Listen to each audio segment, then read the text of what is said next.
Welcome to your favorite series, the series titled Splits. If you're noticing, there's something different today in this episode. And the thing is that it's going to be conducted in English language.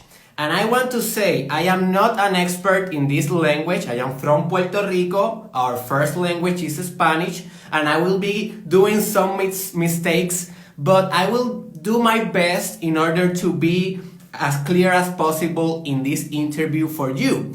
Our guest today, I will present him shortly, and he's going to blow your mind and he will lift your spirit as he did with me 1 year ago, and he continues to do it by his book. I will talk about it in this interview as well. Hi to everyone that is joined to this interview. Remember that you can ask questions. We have an hour in this interview, so we have a couple of time. So I have to say that every interview that I have conducted in this series is all in my IGTV split series. So if you want to look for individuals that have vision, that have purpose, as our guest today, but others individuals, they are all in this series called Splits in my IGTV. And also, I have this series in my YouTube channel. You can search it as Derek Israel,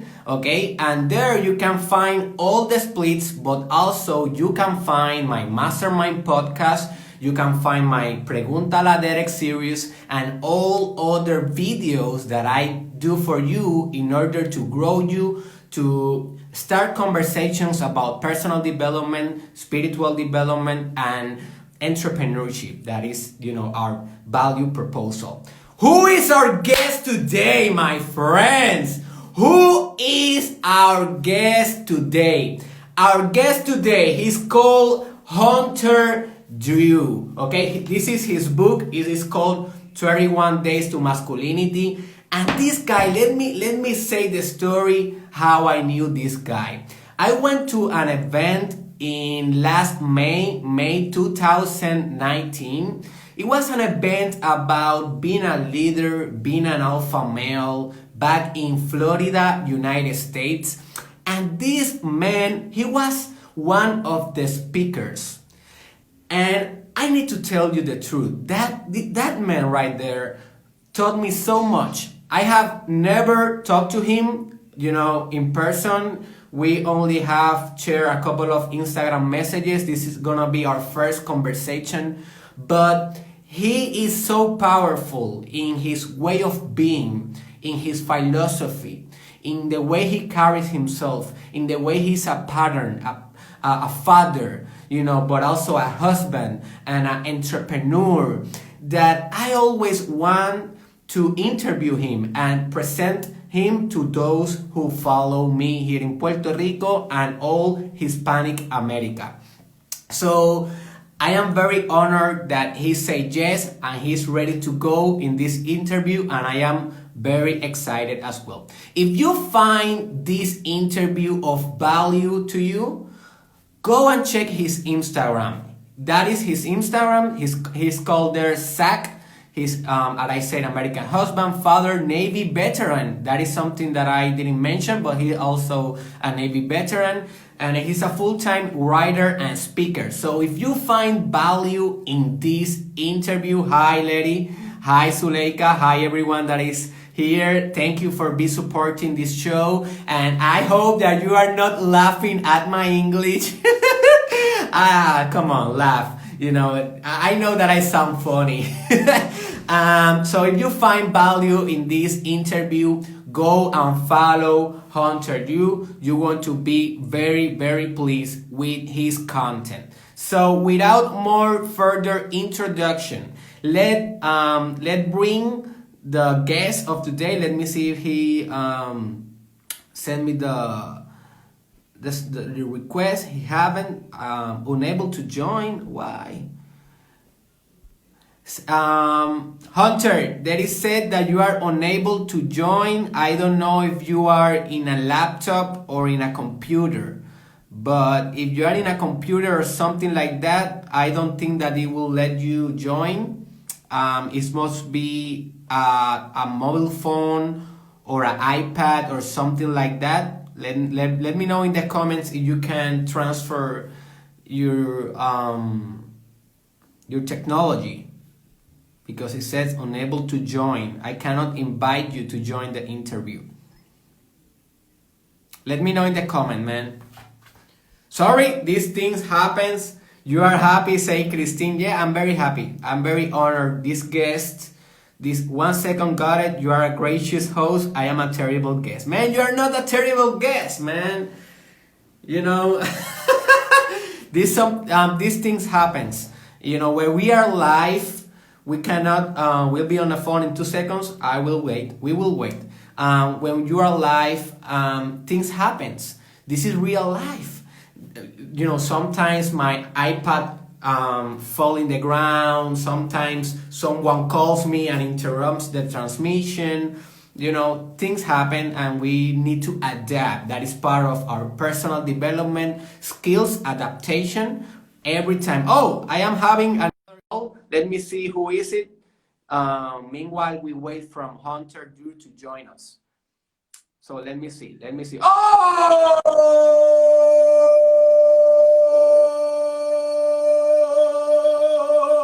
Oh my God! Italia! What are you doing? What are you doing, Italia? Are you seeing Papi? Papa? Say to them, Papa. No, no pie, no pie, papá. Yo no soy tu pie, yo soy tu papá. Papá. A palabra me vamos. Hazme existir. ¿Qué? Hazme existir, Italia. Solamente existo cuando me palabras. No me enseñes tu pie. Dime papá. Derek arramó todo el conflay en el piso, el Cocoa Pebbles. Ay, Dios mío. En estos días arramó todo el Fruity Pebble y yo tuve que recogerlo. Saludos, sí. Johan, me encanta. Sí, rompí. Johan, hoy el que es de hoy es un alfa male que conocí en la convención de hombres alfa, autor de este libro, y va a estar brutal. Lo que pasa es que se conectó un dispositivo que no puede hacer el live, pero va a conectarse desde su teléfono ahora. Vamos a ver. Pues nada, mi amor, te dejo. Voy a ver si el hombre ya está aquí. Bye, dile bye. Dile bye, Daria. Adiós. So let's see if Hunter Drew is ready. Sorry for this interruption. So yeah, we can now go live with him. I'm calling you, Hunter, man.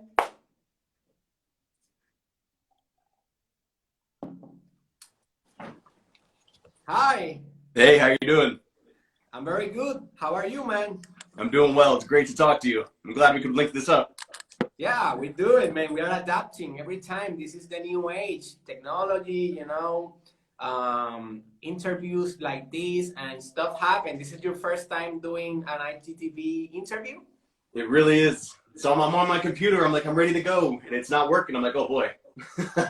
So I have my phone, and now I'm a little sideways, but I think this will work. No, now you're straight. Remember that Instagram is old phone. You know, they don't want to be in desktops and stuff like that. So they in computers don't work. So Hunter, tell us, man, who are you? Who are you, man? Well, I'm a father. I'm a husband. I really appreciate the introduction you did. You know, I was in the Navy for a little while. I did 8 years there, 2 deployments. I had a great time. And then when I got out, I started working. And one of the things that was missing in my life was brotherhood. You know, when I left the military, I didn't have that connection any longer. So I went online, I started writing to help men. And I realized there were a lot of fathers, a lot of sons, a lot of brothers who were struggling. They were struggling to find their identity. They were struggling to find friends. They didn't know how to be men. They were uncomfortable, you know, sharing that power, you know, that loud, boisterous nature that men have. So I started to write about it. And that led towards, like you said, writing the book, 31 Days to Masculinity. It led towards creating the Fraternity of Excellence, which is my private men's only group. And that ultimately, snowballed to me doing this full time. So now this is my job. So, wow, I'm very surprised that the first thing that you mentioned is that you are a father. And when I ask this question to my guests, they always start by telling their name or telling their career. I am like psychologist. I am like, I don't know, writer. But you said father first. So in your priorities, in your mental hierarchy of priorities, your fatherhood it seems to be the most important. Is that correct? So I view there to be a pyramid to this. So before everything, I'm a man. But I didn't feel like I had to say that because I got the beard. You guys know I'm a man. And then after the man, you're a lover. So that's where you become a husband. That's where you become, interacting with women. And then on top of that is your father. And that's your pyramid. That's like the triangle of being a full spectrum of what it is to be a man. So to me, everything is based upon me being a man.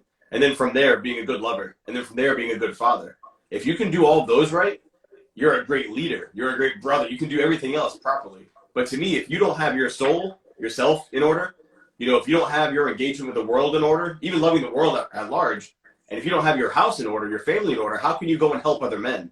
It's almost like you're trying to help yourself through them, but you need to fix yourself before you give advice to anybody else.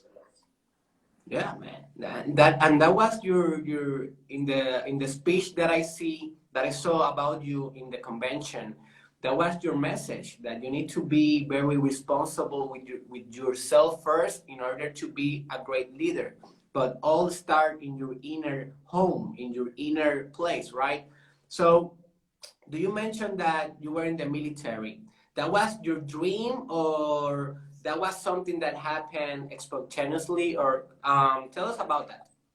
So my father did 20 years in the Navy. All of my uncles were military. My grandfather flew planes in World War II. So I was around that my whole life. So it was never really a question as much as what would I do? So I ended up, after high school, I was a terrible student. So it's not like I had a bunch of colleges chasing me. There weren't many options. So it only made sense that I wanted to join the military and I didn't have any alternative. So why not just go? So I did that and I loved it. That's probably the single greatest decision I've made in my life. I was very unmotivated. I spent 5 years in high school. You're supposed to spend 4. I stayed back my sophomore year because I was unmotivated. I was undriven. I was distracted. I was a class clown. And while I was intelligent, I wasted all of my smarts being funny, not doing tests, not doing homework, not studying. So going into the Navy, that sort of channeled my energy to where I could direct it to being productive, where I could start to study, where I would challenge myself and not accept mediocrity. The military forced me to be more responsible, to be a man instead of a boy. And I guess I would say that's my rite of passage into manhood. Yeah. What is the main lesson that you learned in those years or in the military career? What is the main lesson that you bring from that position? You have to be an advocate for yourself. If there's one thing to take away, it's irrational confidence in yourself. Nobody's going to do your life for you. Everything you get, you have to fight for it to get. If you think you deserve more but you don't have it, you have to ask yourself, why don't you have it? And in that, you're going to learn you didn't work for it. You didn't try for it. You can't get mad that that person has a great family, a nice house, a nice car, whatever he has. And you're like, well, I wish I had that. You didn't see that man worked his butt off when everybody else was sleeping. When everybody was partying, he was going there and studying, putting his nose into the books. So I learned that if I wanted more, I had to fight for it and I had to earn it. I had to earn it through action. I had to stop going with instant gratification, and I had to do work that wasn't going to be recognized. I wasn't going to get a pat on the back, but later down the line, I was going to get the rewards I was chasing, and I was going to live the life I wanted to live. Yeah, and you say in your book, in the introduction, you talk about it. That some men are very successful, but you don't see the hard work that they did it, how they did it. The all the challenges, all the planification, all the strategy, all the nights without sleeping that they put it in order to be so successful. So yeah, I'm very grateful for that. So when you are out of the military, how was those first days in the civil life again? What was in your mind at that time? It was definitely a transition. And I know it's literally like you're transitioning to civilian life, but mentally I woke up and it's the first time I didn't have to go run 3 miles with my students. So for 5 years, I was on an aircraft carrier. And then for 3 years, I was on shore training Marines and sailors in cryogenics. So I was teaching them how to make liquid oxygen, liquid nitrogen. Really cool. But for those 3 years, I got to be home all the time, but I was training students. So my whole life was around my class schedule. And that, like when I first left and I came home, I was like, man, I don't have to shave. Like that's new. You know, I don't have to get up and run. So I realized everything I did was up to me again. And I promised myself I wasn't going to be one of the men who, just because I didn't have to work out, I wasn't going to work out. You know, there's a lot of men who leave the military and they get really fat. Not because they're lazy. It's just they think it's owed to them. They think, well, I worked so hard for so long to working out and training, leading, that now it's my turn to relax. But to me, that's counterintuitive to what a man is. You know, you're not a man who works out because that's something you do. You're a man who works out because that's who you are. You want to be strong. You want to be fit. You want to lead. You know, you want to be somebody that people can depend on physically to be there if you need to. So I realized quick that I didn't work out because I had to check a box and make sure my students were okay. I worked out because men should be strong. So I kind of made that shift to where I kept a lot of my routine from the military. So it wasn't that big of a switch, except I grew a beard. Okay. Nice. So you was a father when you was in the military, or you became a father after you left the military? So like I said, I was on the ship for 5 years, and after my second year on the ship, I had my son, and I missed his first words. Actually, let me take that back. I'll tell you a really good story about that. I missed his first steps. I missed his first doctor's appointments. I missed a lot of firsts. Yeah. But his first word. So I deployed. I came home. I married my wife. We had the son, and then the tempo started coming back up to I was going to be deploying soon. So I moved her home, and she stayed with her parents and my newborn son I was going to be gone for another 8 months. And I was walking out the door to take the taxi to go to the airport. I was at the door, and he said, "Dada." And that was his first word. As I'm walking to disappear for almost a year. Dude, that hit me in the soul. I was like, whoa. Yeah. So that one, it was a beautiful moment. It was like God was kind of like, hey, it's going to be all right. You're fine. So I deployed, I came back, and then I told myself, you know, if I'm going to give the Navy 5 years of leaving all the time, I want my shore duty, which is my 3 years of staying home. So that's when we had my daughter. And I got to see my daughter every day. Like I said, I saw the first words, her first steps. I was there for all of that. And then I was up for reenlistment. And if I had reenlisted, I most likely would have made the next pay grade. It would have been a great achievement. You know, I was doing very well for myself. But I would have left my family again. And I decided there that I'd rather be a great father than a great sailor. So I got out. And my 2 kids were that reason. You know, if it was my wife and I, we'll go travel. Like, she'll be fine. We'll go travel. We'll do our thing. But I couldn't see myself not knowing my children because I wanted to chase my career, my personal goals. So I sort of made them a part of that journey. And that's how we got here today. Wow, man, that is a very courageous decision. And now that you are an entrepreneur and that you have your own company and your own books, do you have that balance of being father and also a professional in your career? Do you achieve that? I struggle really big with that. Me too, man. So I'm looking for advice. Me too. All right, sorry. I'll tell you what worked for me, but I'm not the great example of this. Okay. So just before we did this, I was running around playing with the kids, and they're supposed to be doing homework. We're all playing around. I find that a lot of the times I go too far right or too far left. So I'm always out playing with them. We'll ride bikes. I'm like, I haven't written a blog post in like 3 days. I've written an email, like all these things I normally do. I've been having too much fun. So I'm like, all right, I got to buckle down. So then so this is my shed. So I'm in here creating, and I'm making emails and blog posts and making sales and doing these things. And then I'm like, I haven't seen the kids in like 2 days. So now I've got to go back out, and it's this back and forth. And honestly, I enjoy that. The company's growing. The sales are growing. It's working, and I'm happy. So I don't know if anybody else could maintain the tempo, but I do recommend have fun, but make sure you're having work too. Like, work hard, play hard.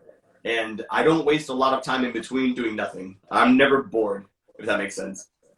Yeah. You are very all in what you are doing, and that is a very masculine trait. And you know it. Going all in a concentrated effort to achieve the goal that you have established. As you said in the first page of your book, you said, it's a quote actually, you said, chose to set the standard from which excellence is measured. So can you talk about it? Can you talk about that quote? I love it. So that actually came from a mentor of mine in the Navy. Okay.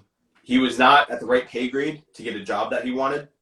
And in the military, you can send a request sheet where basically you're telling your chain of command, I request this. And because they kept denying him the opportunity to pursue the job, which he qualified for out of his performance, but he wasn't ranked high enough, they wouldn't give it to him, even though he was the best man for the job. So he sent a request sheet that said, I respectfully request to set the standard from which excellence was measured. And what he was saying there was, I want to be the guy that is so good at what I'm doing that you're going to compare everybody else to me.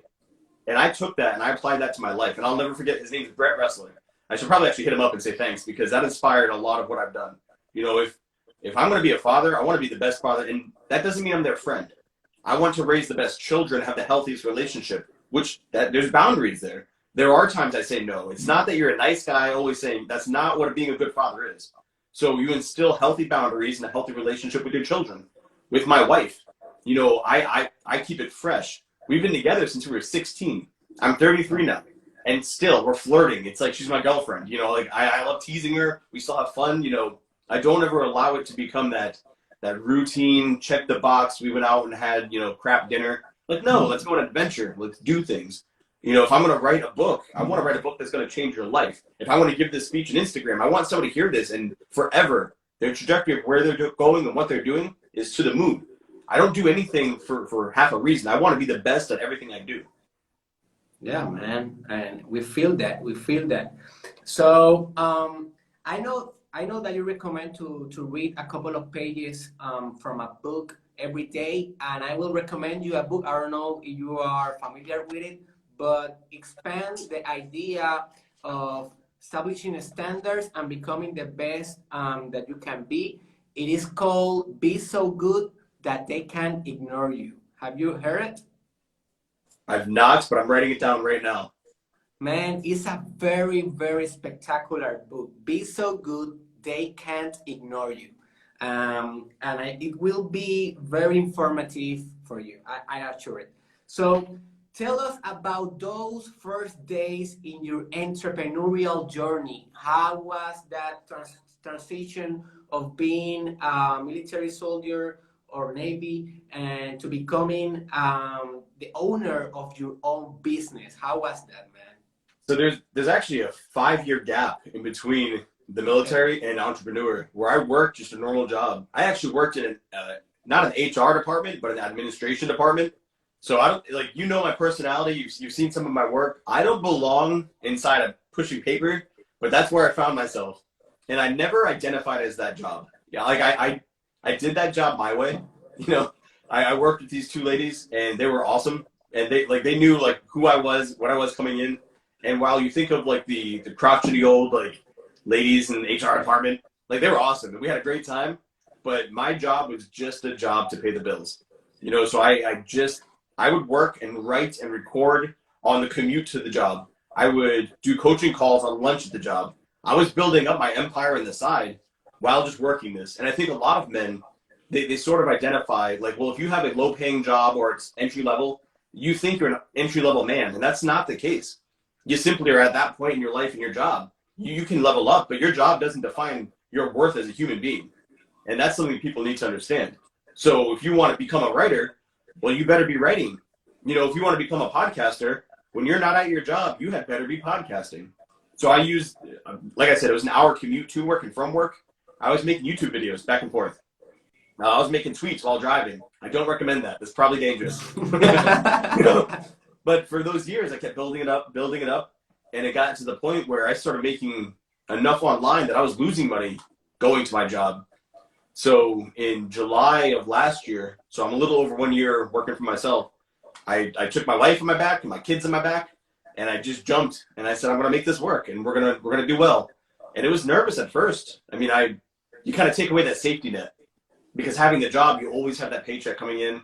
If online doesn't work, you can always go to the building. You know, you still have your boss. I didn't have that. I don't have that right now. And I love it. You know, I've never felt more alive. I've never felt more determined to create content and to kill, you know, the sale or whatever it is I need, because whatever I kill, I eat. If I don't make a sale, well, you don't make money.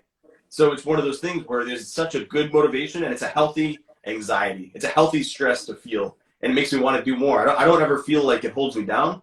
I feel like it fuels me to try even harder.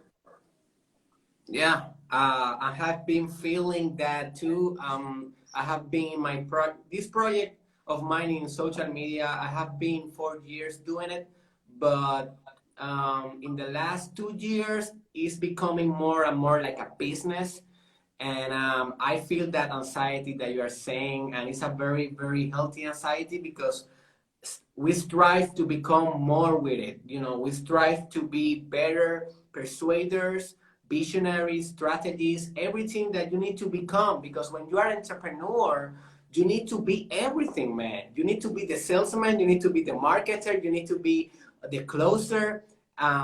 Jeff Bezos, founder of Amazon, and also Sam Walton, founder of Walmart, they did all in the beginning. They keep the books, they keep the numbers, they keep the coding of their website, they did the marketing, they did the advertisement, they did all. Later, they contract people to do it. But at first they did it all. So I am striving to do that in my own business, and I know that you are doing as well.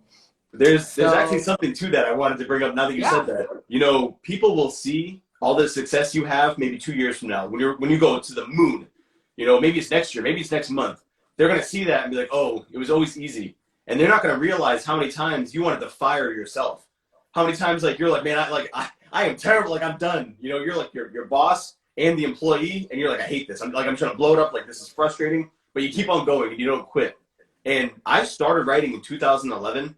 I don't think I made money. I think I made my first $20 it was either 2016 or 2017. And then from 2017 to 2019, it went from 20 bucks to 6 figures.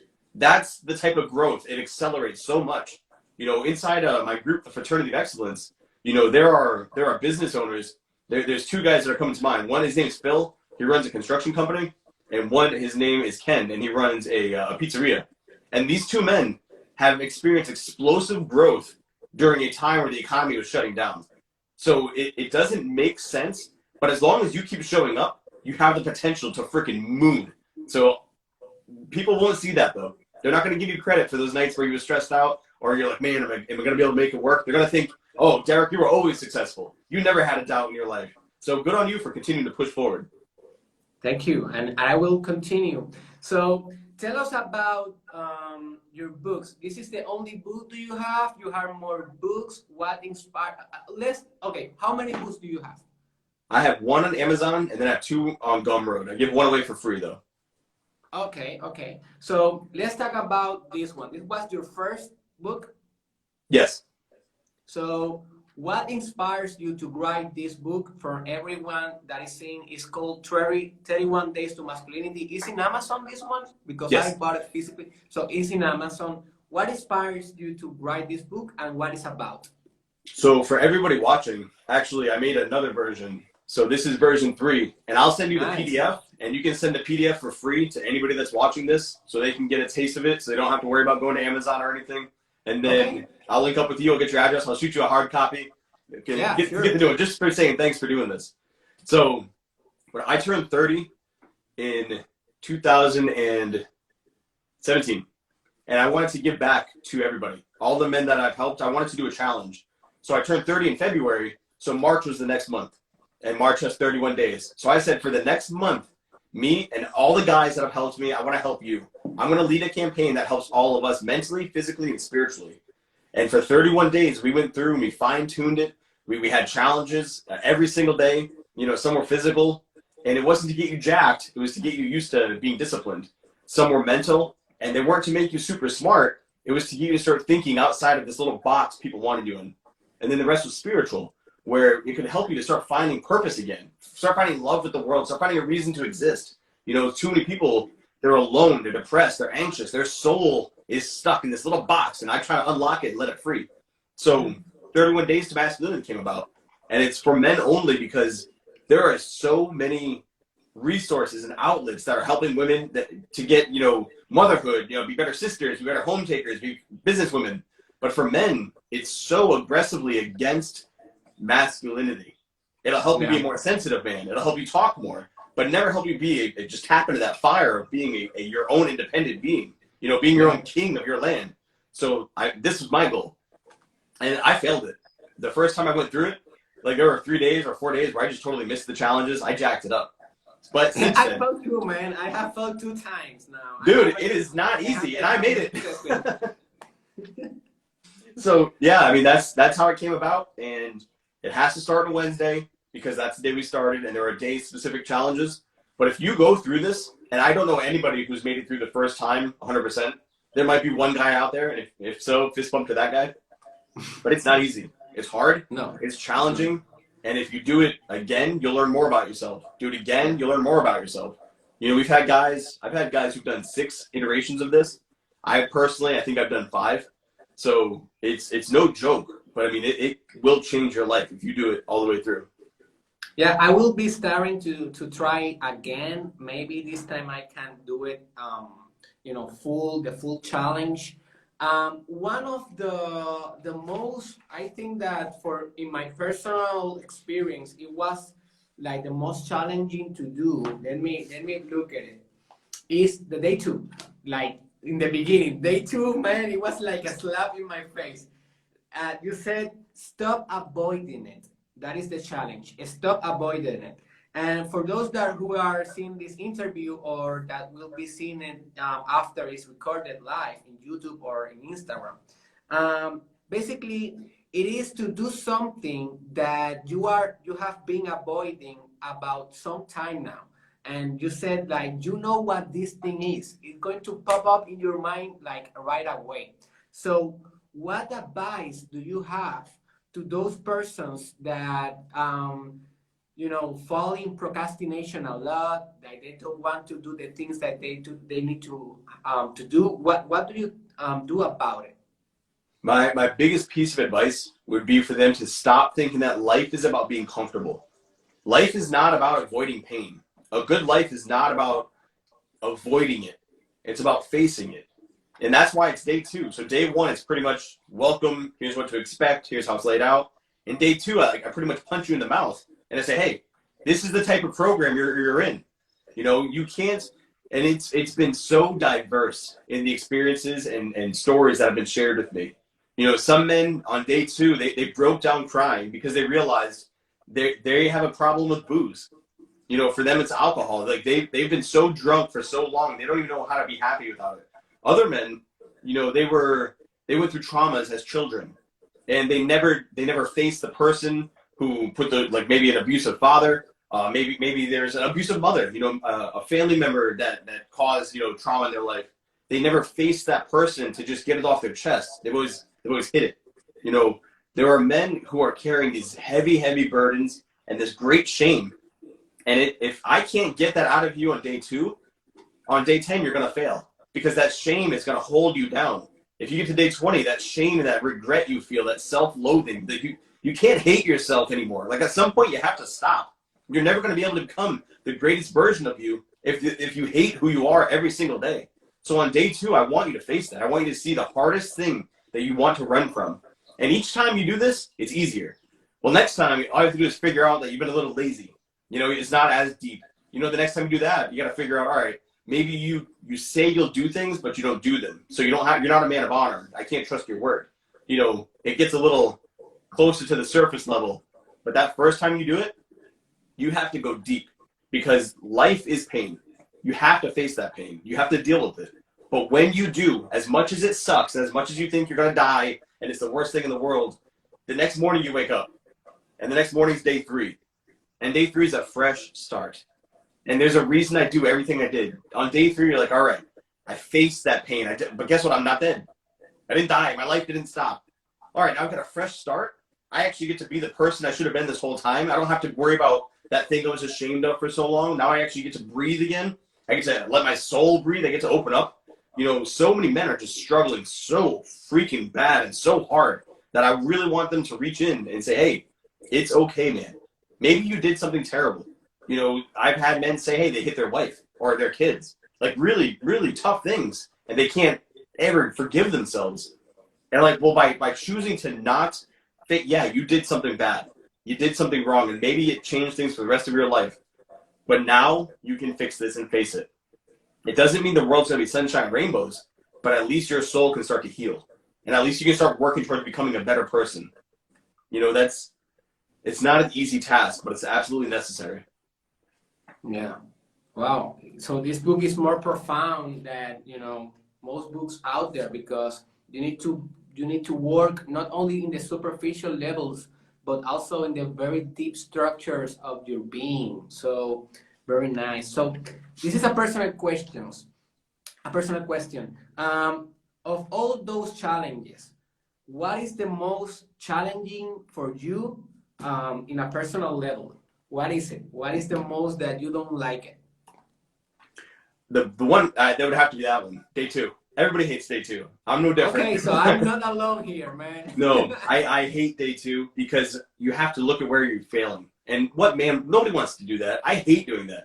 But I can tell you right now, I've published books. I'm a motivational speaker. I do all these things. But, you know, I've done it enough to where I don't have anything that's popping up, but I'm looking at my whiteboard.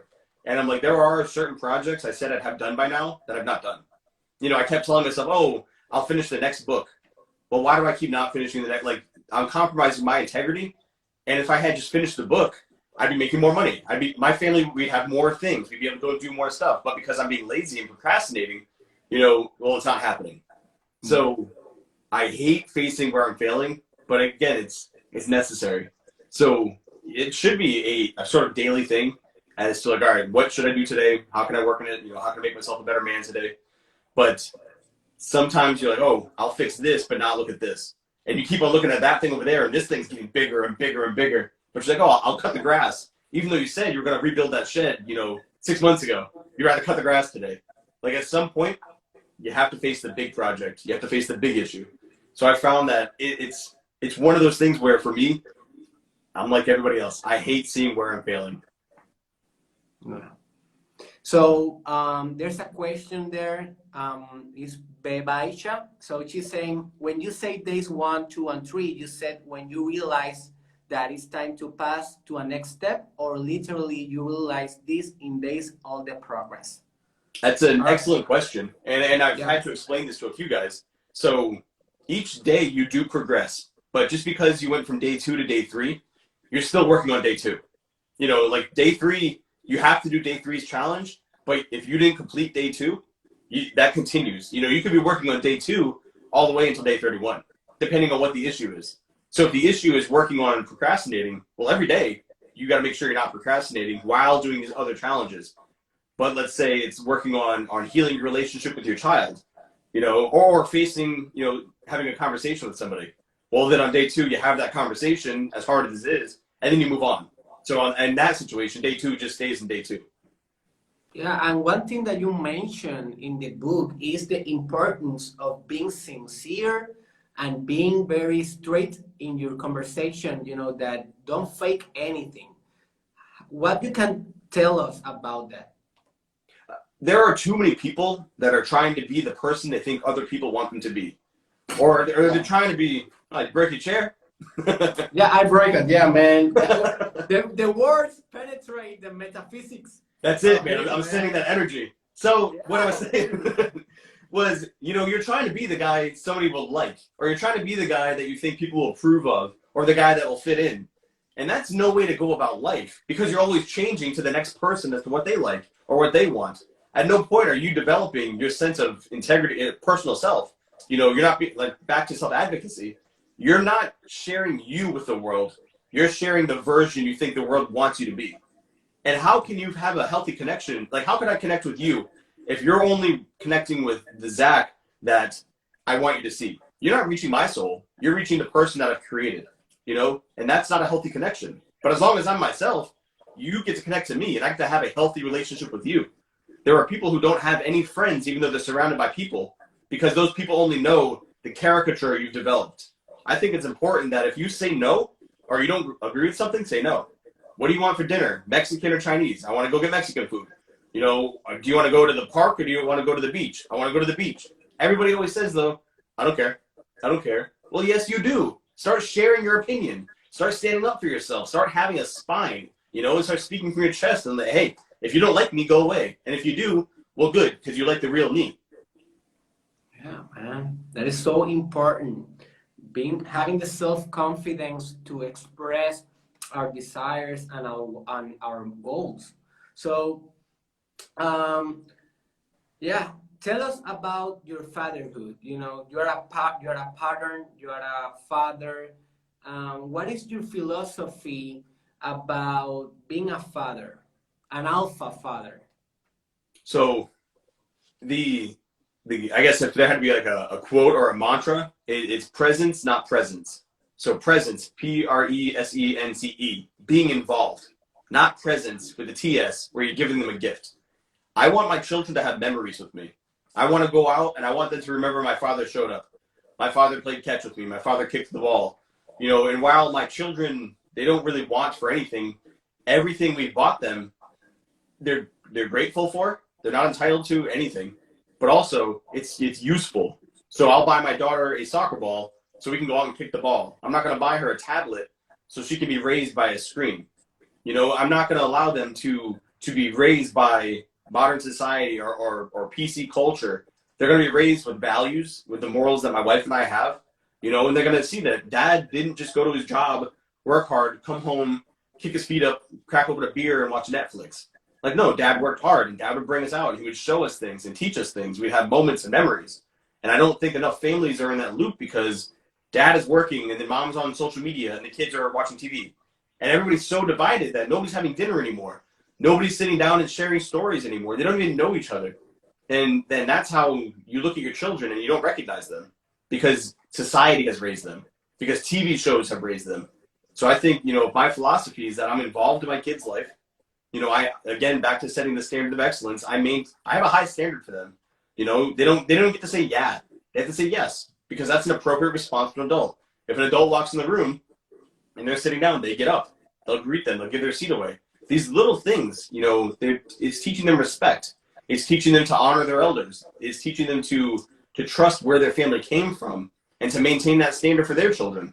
Because when you raise your son and your daughter, you're raising your son's son and your daughter's daughter, and they're going to pass on those lessons. So there are a lot of people in the world who say, well, the youth of today is corrupt and they're so distracted and they're weak. And I say, no, not my kids, you know, and if your kids are that way, as the parent, what are you doing? They're a reflection of your parenting. Yeah, man. So powerful, yes. What do you think is the most important thing in relationships with your partner? And if you have marriage or if you have a girlfriend, boyfriend, what do you think is the most important things in a relationship? Maintaining your sense of individuality. And I know that sounds a little weird, but when you have a girlfriend, she likes you because you do whatever you do. You know, for me, I like to work out. I like to go outdoors. You know, I'm confident. I like to read. If I were to stop doing all those things because I got a wife now, she'd be like, well, I didn't marry the dude who just sits down and watches TV. Like, I married the dude who likes to go out and go on adventures, you know, do these fun things. And the same for her. You know, the expectation should be that she's still maintaining her hobbies and she's getting better at what it is that she's doing. So you both improve as individuals, and that makes you improve as a couple. Because when you sit at the dinner table, you actually have stories. Like I said, I've been with my woman for 17 years, and we still surprise each other. We're doing new goals. We're trying new things. You know, we're working new stuff out. She'll go out and go on an adventure with my daughter. I'll go out with my son, and we're like, hey, we did this. And she's like, oh, we did that. How fun. Like, it's never, what'd you do today? Nothing. What'd you do? Nothing. Like, well, that's death. Like, no, you're not going to have a healthy sexual relationship with anybody. You're not going to have a healthy, fun, you know, humorous relationship with somebody that you're bored with. Like, you're just like, you want something new. You know, and it's possible, even in a relationship, a marriage, to maintain that freshness as long as you keep developing as a person. Because you're not the dude you were yesterday. You're a new dude. You're the better version. She's not the woman she was yesterday. She's a better version of that because she's got her goals and she's chasing them. So to make a healthy relationship last forever, you need to be developing as individuals forever. Yeah. Well, yes. And, you know, when you develop as an individual, the collective aspect of the relationships develops as well. You know, it's not that you are only working in an individual level. The family structure also get more robust, more complex, and more powerful. So, yes. Let's talk about a little bit of leadership. What is for you leadership, and what do you think is the most important trait of being a leader? The most important trait of being a leader is doing what you expect your men to do. If you are not willing to do what you're tasking others to do, you should not be tasking them to do it. You know, a leader leads from the front. A leader gets down on the deck plates. A leader rubs elbows to get the job done. A leader also knows when to hold them to the standard. You are not their friend. You have a goal. You have to get them to want to do what you want them to do because they want to do it. It's your job to make that mental shift where you want to do what I want you to do, but you want to do it. I'm making you feel like you've got a purpose to it. And you know that when push comes to shove, I've got your back. So if a boss comes down because you broke something, I would stand in the middle. No. You talk to me. I'll talk to I'm the shield to my men. And on the way up, it's my job to ensure they get recognized. Hey, you know, put them in for awards, put them in for recognition. You never want to take their work and make it your achievement. That's not what a leader does. A leader wants the light to shine on his men. And in doing so, that's how you see what a good leader is. Because if you work for your men will work for you. The problem we have is people get plopped into these chairs and they bark these orders, pointing these fingers at their men. Go do this, go do this, go do this. And those men look up and they see all those three fingers pointing back at the man who's not doing anything. They're like, whoa. So then they just they'll do the bare minimum. And when you need them for more, they're not going to do it because as a leader, you didn't do more for them. You didn't put your neck out for them. You didn't go the extra step for them. So I ensure that anytime I'm leading any men in any situation, they know I've got your back. We are going to make this work together. Push comes to shove, you find me, I will get the job done. And in doing so, when I need them to do more, they're there for me. They want to help me. So that's where you'll see the best leadership is the leader who gets down and dirty with the men. Yeah. So very nice, man. Very nice. So we are finishing this awesome and powerful interview. How do you see yourself in all the aspects, right? Relationship, fatherhood, entrepreneurial, spiritual, in 10 years? What are I know that, you know, we cannot like be sure of our future, but what is the projections and expectations that you have for you in 10 years, Hunter? So my aim is obviously I want to improve in every endeavor. I want everything to be just better, better message out. If I had to pick one though to give you an actual answer, I want to be doing more in-person versions of this. I'd rather be sitting down with you in your hometown at some whatever restaurant and we sit down and we have this conversation. I want to get to the point where I can block it out and say, hey, I'm going to fly down to here. Let's meet up. Let's do all this. And then go see somebody else and fly down and see them and have these conversations. Because while this is interesting and this is a great conversation, how much better would it be if we could shake hands and sit down and have one camera looking at both of us while we sit and have a chat like that? It's even more powerful. It's even more connection. And I think would leave both of us even more charged up. And while this is close, in 10 years, I want to be more. This is close, but I want in person. I want to be sitting down with more men, you know, sharing the message, planting the seeds. I want to have more family conventions where it's me and 30 fathers, me and 60 fathers, me and 100 fathers. And we all come together collectively. How are we going to improve families? Me and 50 to 100 men. How are we going to be better men? You know, how are we going to help raise better sons and better daughters? You know, relationships. My wife and I mean, I don't like bringing her into any of it. She doesn't like people. She doesn't want to be on stage or anything like that. But I would like to share her perspective, maybe more podcasts where you get to hear her voice because you see me, you see my face, you see my writing, but she's just a part of this story as I am. So I plan to do more podcasts, maybe some YouTube with her where she shows the other half of this relationship. And A, you can see I'm not blowing smoke up your butt. Like this really is my life. But B, she could help maybe some women who are going through some issues. You know, I'm sure you have some female followers where they ask certain questions and you can't answer as a man. You're like, I don't know. I've never been a woman. I don't know how to be a better mom. I can be a better dad. I have advice, but I've never been there. So in 10 years, I would like to offer more to the women who are following the message as well.